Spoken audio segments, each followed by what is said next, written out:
Firman Tuhan bagi kita hari ini mengingatkan kita semua bahwa bumi yang tempat di mana kita pijak ini pada suatu waktu akan benar-benar hancur dan lenyap. Bahkan waktunya pun itu akan terjadi secara tiba-tiba. Karena ayat 10 berkata, tetapi hari Tuhan akan tiba seperti pencuri.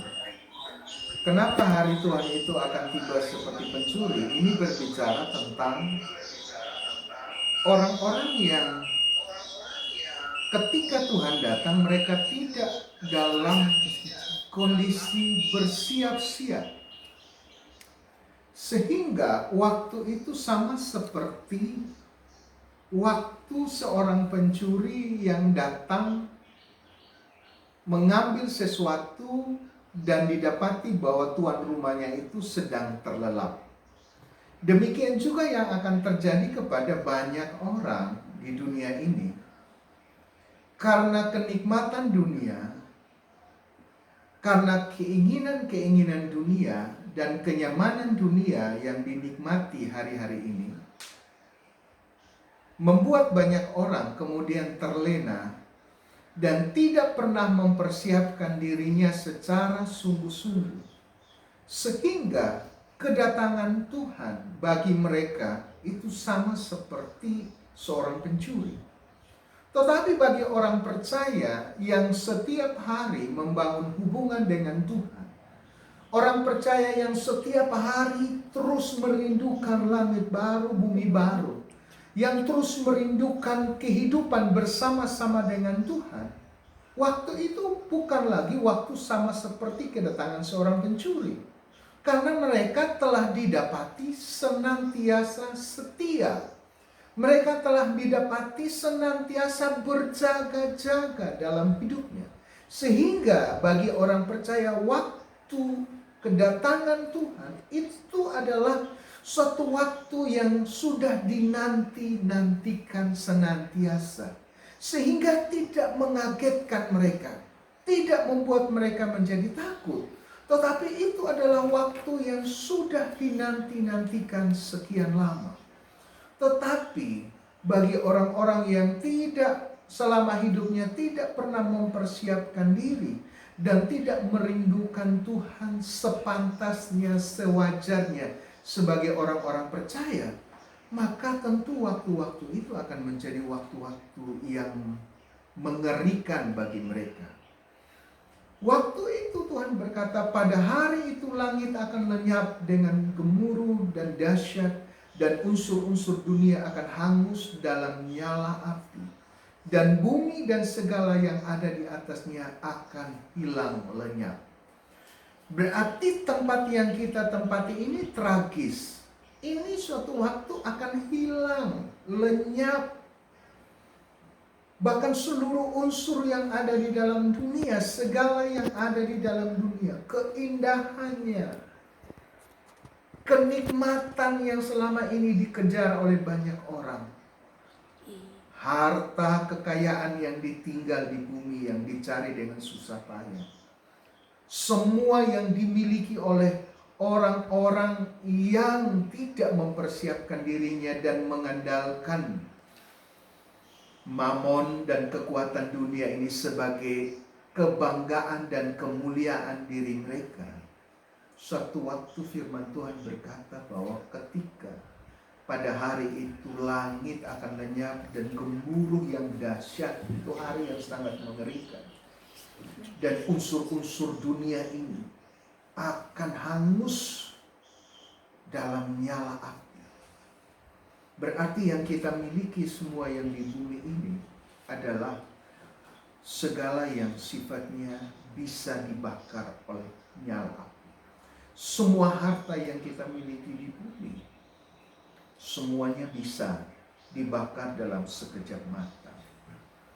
Dan bumi dan segala yang ada di atasnya akan hilang lenyap. Semuanya akan hilang, lenyap dan tidak berbekas sedikit pun. Maka Firman Tuhan ingatkan ke tong bahwa harta sesungguhnya itu bukanlah di bumi ini. Harta sesungguhnya itu adalah di langit baru, bumi baru. Harta sebenarnya itulah yang sebenarnya kita kejar.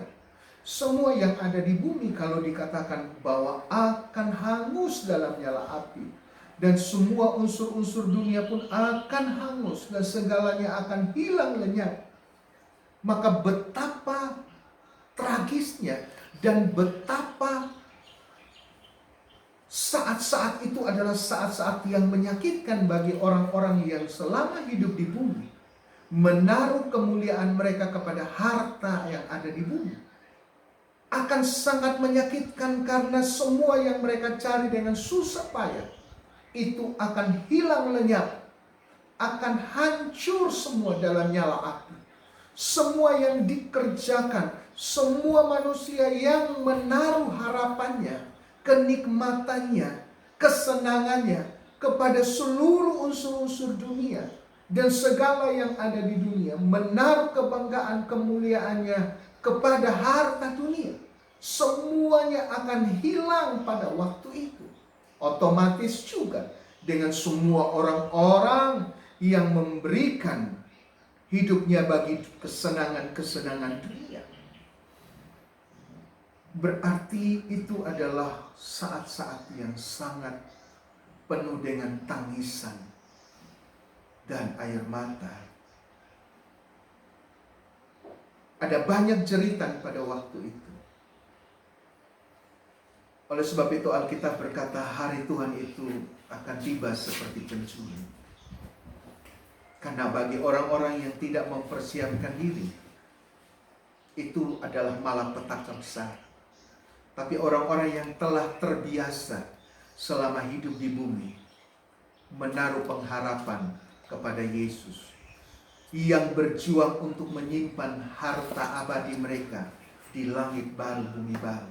Mereka tidak akan pernah merasa kehilangan apapun karena harta mereka yang sebenarnya adalah di langit baru, bumi baru, tersimpan bersama dengan Tuhan Yesus. Yang firman Tuhan berkata ngengat dan karat tidak akan bisa menghabiskannya.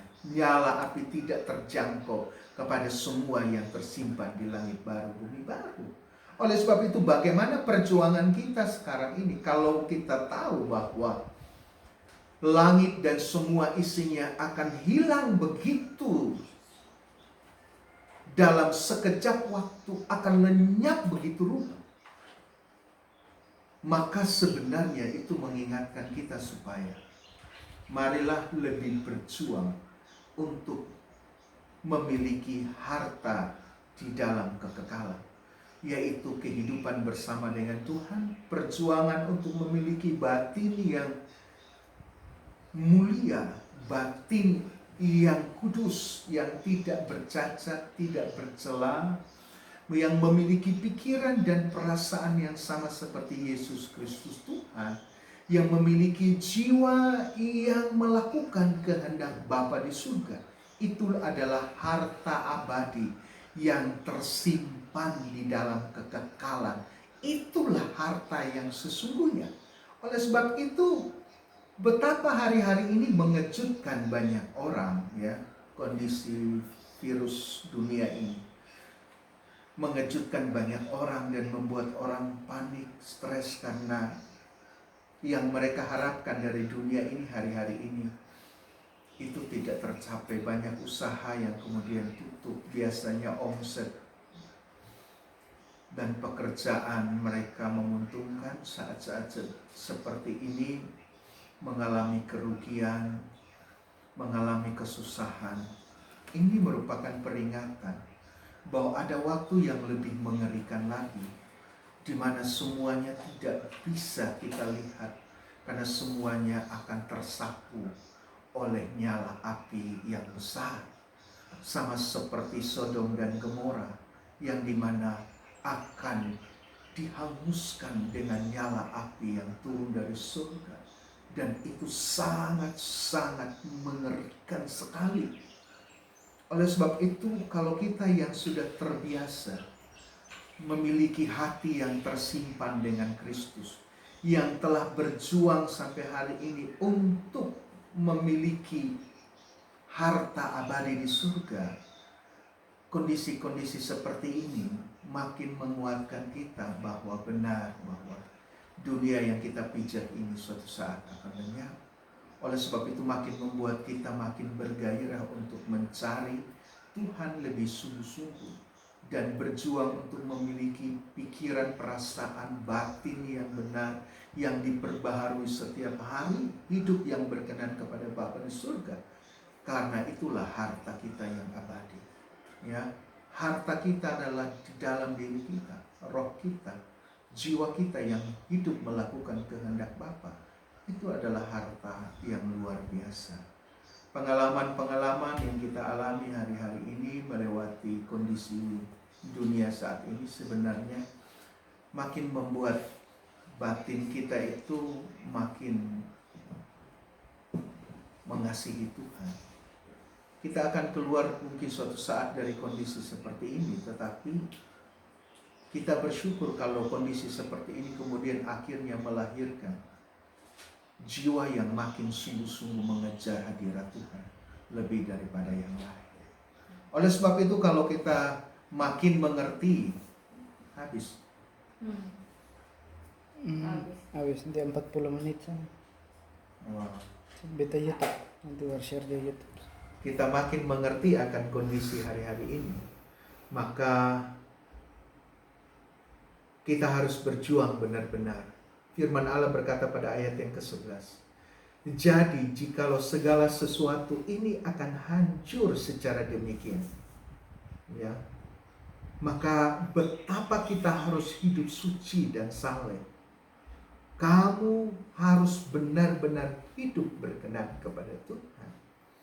Kalau kita tahu bahwa seluruh unsur dunia dan semua yang ada di dalamnya akan hancurnya, maka Tuhan menginginkan kita supaya sebagai orang-orang benar, itu kita memiliki hidup suci dan saleh. Hidup yang tidak bercacat dan tidak bercela. Hidup yang tidak terikat oleh kenikmatan-kenikmatan dunia. Hidup yang tidak dihanyutkan oleh segala hal-hal keinginan-keinginan dunia yang melahirkan dosa sama seperti dosa pada zaman Nuh maupun dosa-dosa pada zaman Lot, di mana orang begitu menginginkan kenikmatan-kenikmatan dunia, hidup dengan pesta pora, hidup dengan mengandalkan harta dunia yang mereka nikmati, hidup dengan mengandalkan kenikmatan-kenikmatan yang mereka kejar semata-mata di dunia, sehingga akhirnya mereka tidak lagi bisa mendapatkan suatu kesempatan untuk diperbaiki lagi oleh Tuhan. Karena dunia begitu kuat mencengkeram hidup mereka. Karena keinginan-keinginan dosa begitu kuat menguasai batin mereka. Sama seperti seorang anak muda yang kaya ketika berkata kepada Tuhan Yesus, bagaimana dia memiliki hidup yang kekal. Dan Yesus berkata, kalau kamu ingin sempurna, pulang dan jual semua hartamu, maka ikutlah aku. Dan dia sama sekali tidak berani mengambil keputusan itu. Kenapa? Karena kenikmatan dunia, mamon, dan semua yang ada di dunia, hartanya, begitu menguasai jiwanya, sehingga dia tidak berani melepaskan. Sama dengan dia berkata dia tidak bisa hidup tanpa harta dunia. Sebenarnya orang percaya harus berkata, saya tidak bisa hidup kalau tanpa Tuhan. Oleh sebab itu Tuhan Yesus berkata begini, sulit bagi orang kaya untuk masuk dalam kerajaan surga. Bukan tidak bisa, bisa, asalkan hanya satu, mereka berani melepaskan semuanya.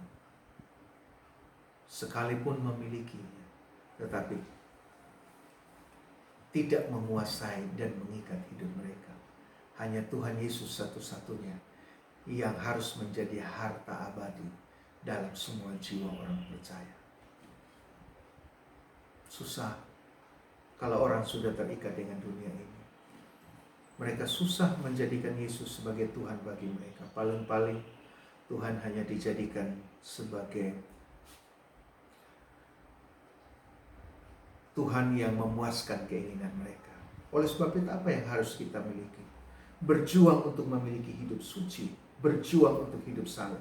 Hari-hari ini susah sekali kita mau mendapati orang yang mau bergereja ke gereja yang sungguh-sungguh menekankan tentang kesucian hidup. Gereja yang mengajarkan tentang sangkal diri pikul salib. Orang tidak mau mencari gereja-gereja yang mengajarkan mereka untuk benar-benar memberikan jiwa mereka sepenuhnya kepada Tuhan. Banyak orang mencari gereja yang memberikan kepada mereka janji-janji untuk tetap menikmati kenikmatan harta, susu dan madu, bahkan menjanjikan untuk dunia ini jauh lebih baik.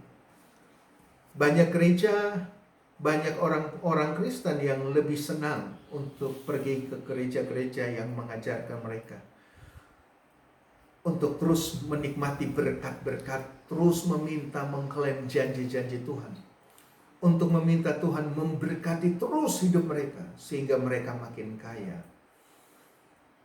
Oleh sebab itu, saat-saat seperti ini,